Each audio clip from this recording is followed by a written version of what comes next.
লখিমপুৰৰ খৰা সমন্বয় ক্ষেত্ৰত উখল মাখল পৰিৱেশ।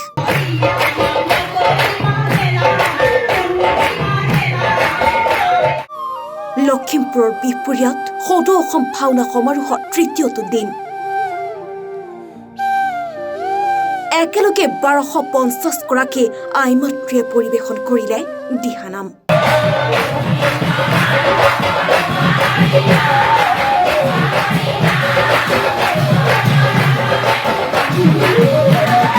দৃশ্য লখিমপুৰৰ লোকে লোকাৰণ্য হৈ পৰিছে খৰা সমন্বয় ক্ষেত্ৰ।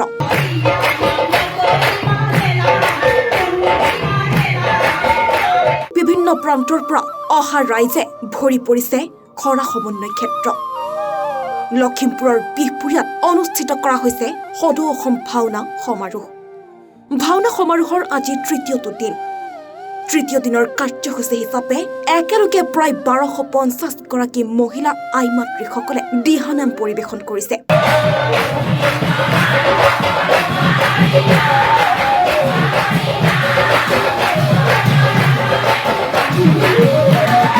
চাওক এই দৃশ্য।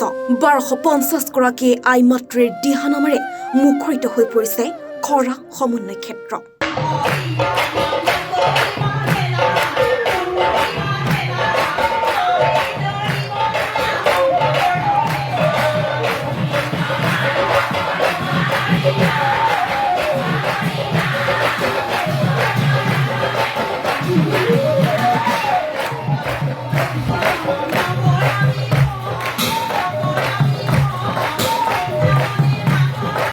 সুন্দৰভাৱে আজি দিহানাম সমাৰোহ সমাপ্ত হৈছে।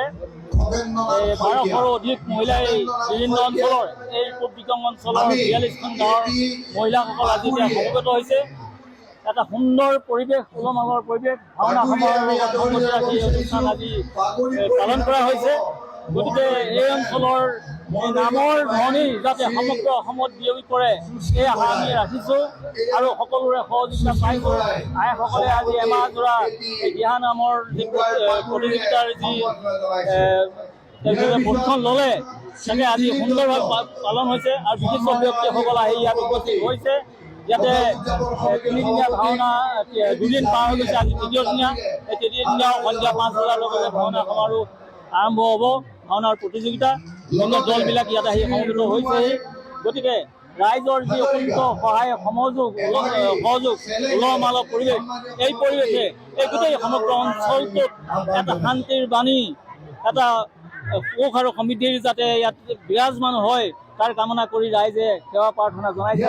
মহিলাসকল বিভিন্ন অঞ্চলৰ পৰা আহিছে। এই মহিলাসকলকো আমি ধন্যবাদ জনাইছোঁ তেওঁলোকৰ এই কাৰ্যসূচীত অংশগ্ৰহণৰ কাৰণে।